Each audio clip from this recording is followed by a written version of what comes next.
அனைவருக்கும் வணக்கம்.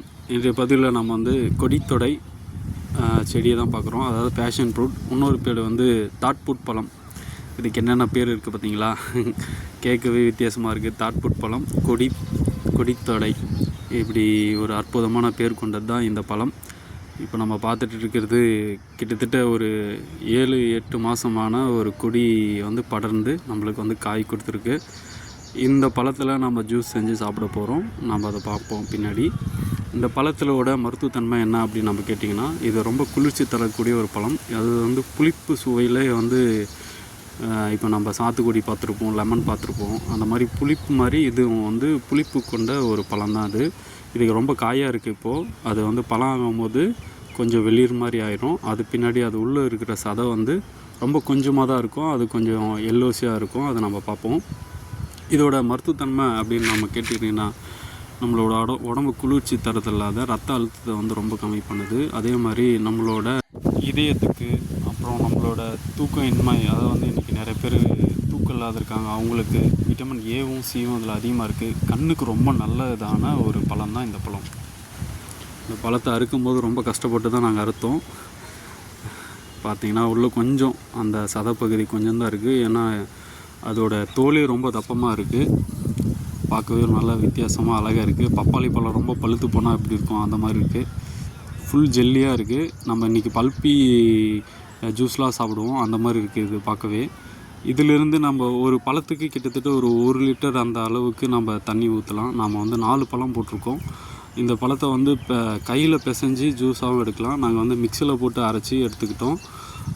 இந்த சதையை மட்டும் கொஞ்சம் அந்த பழத்துலேருந்து நீக்கிட்டு நம்ம வந்து மிக்சியில் போட்டு அரைச்சி நம்ம வந்து ஜூஸ் எடுக்க போகிறோம். பார்க்கவே ரொம்ப வித்தியாசமாக இருக்குல்ல? எப்போவுமே அப்படி தான். அப்புறம் இது வந்து ஒரு கொடி இனத்தை சேர்ந்த ஒரு பழம். இவங்க வந்து நம்ம வீட்டு முன்னாடி பந்தல்லாம் போகிறதுக்கு பதில் இதை வந்து நம்ம போட்டுக்கலாம்.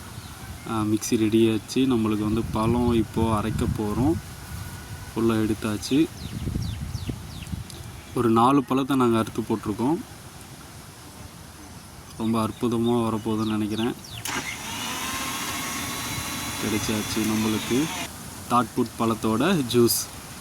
அதை வந்து கொடித்தொடை அப்படின்னு சொல்கிற ஒரு பழத்திலேருந்து நம்ம ஜூஸ் எடுத்துருக்கோம். இதை வந்து ஃபேஷன் ஃப்ரூட்னு சொல்லுவாங்க. ரொம்ப ரொம்ப ஃபேஷனாக இருக்குது, பார்க்குறதுக்கு அழகாக இருக்குன்றதுக்கோசரம் ஃபேஷன் சொல்லியிருப்பாங்கன்னு நினைக்கிறேன். ஆனால் வந்து உண்மையான பேர் வந்து தாட்புட் பழம்.